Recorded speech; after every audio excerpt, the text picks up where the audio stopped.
Seat sharing को लेकर कुछ भी खुलासे नहीं हुए, लेकिन दूसरी तरफ जो नेता है वो अपने अपने उम्मीदवारों की घोषणा भी करते हुए नजर आ रहे हैं। मांझी कह रहे हैं कि हमारे दल को मान्यता प्राप्त दल होना चाहिए जी। और इसके लिए कम से कम हमें 15 से 20 सीटों की आवश्यकता है। की बड़ी डिमांड माले के सर 40 सीट की डिमांड कर रही है। 40 सीटों की डिमांड माले कर रही है।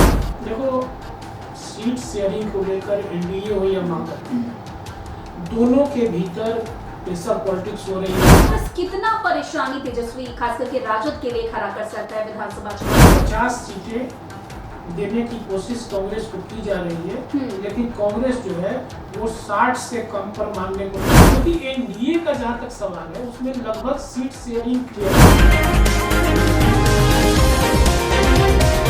नमस्कार, आप देख रहे हैं एनबीसी 24, आपके साथ मैं हूं दिव्या। देखिए, विधानसभा चुनाव तो अभी सर पर है, लेकिन चुनाव के पहले महागठबंधन हो या एनडीए, दोनों में सीट शेयरिंग को लेकर लगातार पेच फंसता हुआ नजर आ रहा है। अभी पहले एनडीए की बात करते हैं। एनडीए में लगातार जीतन राम मांझी अपनी सीटों, उनको कितनी सीट चाहिए उसको लेकर लगातार एनडीए के नेताओं पर दिमाग चकरा चुके हैं, तो दूसरी तरफ महागठबंधन में कांग्रेस लगातार अड़ंगा लगाती हुई नजर आ रही है। आज इस पर खास बातचीत करेंगे कि आखिर महागठबंधन और एनडीए का भविष्य क्या होने जा रहा है। आज इस पर खास बातचीत करने के लिए हमारे साथ हमारे वरिष्ठ पत्रकार राकेश सिंह मौजूद है। सर, आपका बहुत बहुत स्वागत है। धन्यवाद दिव्या। सर, जिस तरीके से चुनाव अभी सिर्फ 2 महीने बाकी रह गए चुनाव को लेकर, तो चुनाव के पहले ना महागठबंधन अपने सीट शेयरिंग को लेकर पत्ते खोलते हुए नजर आ रही है, ना एनडीए। लगातार इसमें जितने भी दल हैं वो लगातार अड़ंगा लगाते हुए नजर आ रही है। आज जिस तरीके से जीतन राम मांझी ने गया में बड़ी बात कह दी है कि उन्हें 20 सीट चाहिए ही चाहिए, तो इस पर आगे क्या कुछ होने वाला है? क्या जीतन राम मांझी को 20 सीट दी जाएगी? देखो, सीट शेयरिंग को लेकर एनडीए हो या महागठबंधन, दोनों के भीतर प्रेशर पॉलिटिक्स हो रही है। जी। मांझी जो है एक नया मोर्चा खोल दिए हैं और इससे जो है एनडीए की टेंशन काफी बढ़ गई है। मांझी कह रहे हैं कि हमारे दल को मान्यता प्राप्त दल होना चाहिए जी। और इसके लिए कम से कम हमें 15 से 20 सीटों की आवश्यकता है। 6% वोट चाहिए या 8 सीटें हमको जीतनी है। इसके लिए 15 से 20 सीटें हमें जरूरी है। अगर 15 से 20 सीटें हमें नहीं मिलती है तो हम 100 सीटों पर चुनाव लड़ेंगे। मांझी ये ऐलान कर चुके हैं। पहले उन्होंने कहा कि मुझे 40 सीटें चाहिए, फिर आज उन्होंने कहा कि मुझे 15 से 20 सीटें चाहिए। 6 सीटें हमें हर हाल में जीतनी है। तो अब ऐसे में देखना है कि वाकई कितनी सीटें मांझी को मिल पाती है। हालांकि जो फॉर्मूला एनडीए के अंदर तय है उसी पे काम होगा और मांझी को 10 से सीटें मुझे लगता है कि ज्यादा मिलने नहीं जा रही। सर, अचानक आखिर जीतन राम मांझी को क्या हो गया कि राष्ट्रीय पार्टी अपनी पार्टी को बनाने के लिए इतना बल दे रहे हैं, इतना लगातार आज प्रेस कॉन्फ्रेंस करके बातें मीडिया को बताई है, तो आखिर क्या रीजन क्या है इसके पीछे? रीजन कुछ नहीं, वही मैंने जो पहले कहा, प्रेशर पॉलिटिक्स कर रहे हैं। क्योंकि एनडीए का जहां तक सवाल है उसमें लगभग सीट शेयरिंग क्लियर है। हमें जो लग रहा है या जो अंदरूनी सूत्र बता रहे हैं, 102 के लगभग जेडीयू चुनाव लड़ेगी, 101 पे बीजेपी चुनाव लड़ेगी, 20 सीटें चिराग जो है, हालांकि वो 40 की डिमांड कर रहे हैं, 40 से अधिक सीटों की डिमांड है, लेकिन बमुश्किल उनको 20 सीटें दी जाएगी। 10 मांझी को मिलेंगी और 10 पे आरएलएम यानी कि राष्ट्रीय लोक मोर्चा जो उपेंद्र कुशवाहा की पार्टी है वो चुनाव लड़ने जा रही है। तो कुल 243 सीटों का समीकरण जो है वो एनडीए में फिट है। कल प्रधानमंत्री मोदी भी पूर्णिया आ रहे हैं, पूर्णिया से बड़ी सौगातें देंगे और मुझे नहीं लगता है कि एनडीए में कहीं कोई सीट फंसता नजर आ रहा है या पेच फंसता नजर आ रहा है। लेकिन आज जो बयान मांझी ने दिया है उसको लेकर जरूर जो है एनडीए टेंशन में है और मुझे लगता है कि प्रधानमंत्री के दौरा को देखते हुए ये बड़ा बयान मांझी ने आज दिया है।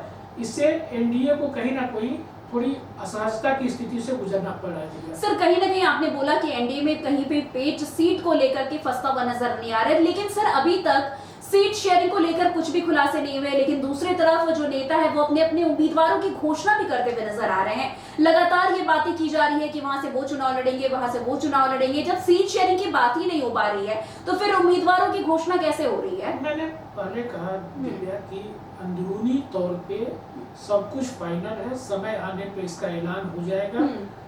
मैंने पहले भी कहा कि 102, 101, 20, 10-10 का जो फॉर्मूला तय किया गया है उसी पे सीटों का बंटवारा होगा और जहाँ जहाँ बड़े नेता जो है जा रहे हैं, उन्हें लगता है कि ये मजबूत कैंडिडेट है, चुनाव जीतेंगे, तो उनके नाम का ऐलान हो रहा है, ताकि एक गोलबंदी जो है उम्मीदवार के पक्ष में, क्योंकि तुमने जैसा कहा कि अब समय बहुत कम बचा है, तो सही में विधानसभा चुनाव के लिए समय बहुत कम बचा है। इसमें तैयारी भी करनी है, नेताओं को सभा भी करना है, कैंडिडेट को भी, मतदाताओं को गोलबंद करना है, उनकी भी बड़ी जिम्मेदारी है। तो जहाँ जहाँ नेता लोग जा रहे हैं, जो बड़े नेता हैं, वो कहीं ना कहीं ये ऐलान कर दे रहे हैं कि यहाँ से ये कैंडिडेट चुनाव लड़ेगा, यहाँ से ये कैंडिडेट चुनाव लड़ेगा। तो इसमें कोई असहज स्थिति अभी जो है फिलहाल जो है ये एनडीए की ओर से ही हो रहा है, और मुझे लगता है कि एनडीए में अंदर खाने में सब कुछ तय हो चुका है, और समय आने पर इसका ऐलान दिव्या कर दिया जाएगा। सर, एनडीए का तो क्लियर हो गया, लेकिन महागठबंधन की बात करें तो महागठबंधन में कई ऐसे दल हैं जो लगातार जो है प्रॉब्लम क्रिएट करते ही जा रहे हैं सीट को लेकर के। तो सबसे बड़ा प्रॉब्लम आखिर कौन सा दल क्रिएट कर सकता है महागठबंधन में? देखो, महागठबंधन में है वो सबसे ज्यादा सही तुम कह रही हो कि अभी बहुत विकट स्थिति से महागठबंधन को गुजरना पड़ रहा है जी। कांग्रेस जो है एक तरफ सीएम फेस का ऐलान नहीं कर रही है।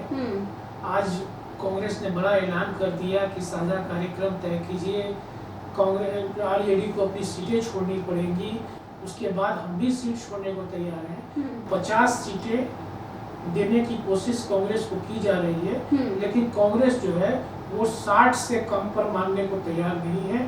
कांग्रेस भी जो है राहुल गांधी के दौरे के बाद काफी उत्साहित है, और इसको लेकर तेजस्वी कहीं ना कहीं जो है वो उसको मतलब इसमें जो है तेजस्वी को कहीं ना कहीं कांग्रेस का जो वोट अधिकार यात्रा थी, महागठबंधन की वोट यात्रा, इसमें कहीं ना कहीं राहुल गांधी बाजी मार ले गए हैं, और इसी को कंपनसेट करने के लिए तेजस्वी यादव जो है वो फिर से यात्रा पे निकलने वाले हैं। उन्होंने घोषणा कर दी कि मैं अकेले यात्रा पे निकलूंगा। मुजफ्फरपुर में उन्होंने कहा दिया कि 243 सीटों पे मैं चुनाव लड़ूंगा। हालांकि आरजेडी और कांग्रेस सफाई दे रही है कि कहीं ना कहीं चूंकि तेजस्वी जो है वो महागठबंधन के नेता है, उनको ये अधिकार है, क्योंकि तेजस्वी के फेस पे ही चुनाव लड़ा जाएगा।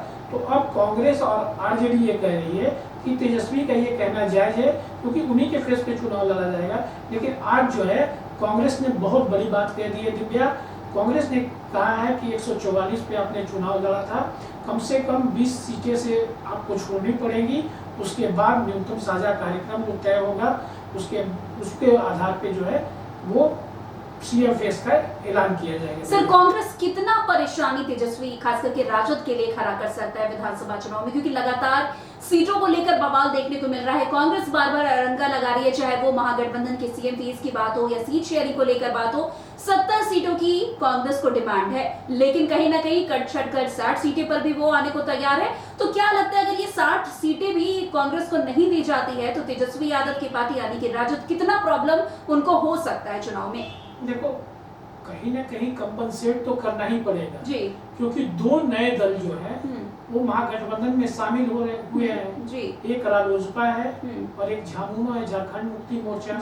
इन दोनों को सीटें देनी है, तो इन सीटों को कहां से एडजस्ट किया जाएगा? इन सीटों को या तो तेजस्वी अपनी सीटें छोड़े, कांग्रेस अपनी सीटें छोड़े, माले जो है, माले चूंकि 19 पे लड़ी 12 जीती, तो माले की भी बड़ी डिमांड, माले पे तो सर 40 सीट की डिमांड कर रही है, 40 सीटों की डिमांड माले कर रही है।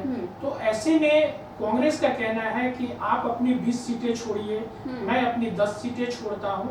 और ऐसे में ये जो नए दल हैं, जो रालोसपा आ रही है, जो झामुमो आ रहा है, इन लोगों को कहीं ना कहीं इन सीटों में एडजस्ट किया जाए। जो बड़ा डिमांड जो माले का है, सीपीआईएमएल का जो बड़ा डिमांड है, तो उसको कुछ सीटें बढ़ा के दी जाए, वाम दलों की सीटें कुछ बढ़ाई जाए, क्योंकि वाम दलों की बड़ी डिमांड है और उनको भी संतुष्ट करना महागठबंधन के लिए जरूरी है। क्योंकि जितने दल हैं अगर वो मिलकर नहीं लड़ते हैं तो कहीं ना कहीं इसका नुकसान महागठबंधन को ही उठाना पड़ेगा। दिव्या सर, एक बड़ा सवाल है कि तेजस्वी यादव भी अभी यात्रा पर निकलने वाले हैं, तो क्या तेजस्वी यादव को कांग्रेस से किसी तरीके का डर है? क्या उनको लग रहा है कि सारा जो फोकस था वोट अधिकार यात्रा के दौरान कांग्रेस लेकर चला गया, तो अब उनका क्या होगा? तो अब तेजस्वी यादव भी अकेले यात्रा पर निकल रहे हैं, क्या है आखिर पीछे तेजस्वी की मंशा क्या है? देखो, इसमें कहीं से कोई शंका नहीं है, कहीं से कोई शक शुबा नहीं है। कि कांग्रेस को वोटर अधिकार यात्रा से एक गुलबंदी मिली है, उसका लाभ मिला है। हालांकि एसआईआर बिहार में कोई बहुत बड़ा मुद्दा नहीं है, इसका कोई फायदा नहीं मिलने जा रहा है, लेकिन प्रियंका गांधी के साथ जहां जहां राहुल गांधी ने रोड शो किया तो नो डाउट उनके पक्ष में माहौल बना है। तेजस्वी को उनकी गाड़ी ड्राइव करते हुए दिखा दिया गया, ये कहीं ना कहीं नुकसानदेह साबित हुआ है तेजस्वी के लिए। अब लग रहा है जैसे पहले कहा जाता था कि आरजेडी के बैसाखी पे कांग्रेस चल रही है, तो अब कांग्रेस कहीं ना कहीं अपने आप को एस्टेब्लिश करते हुए दिखाई दे रही है।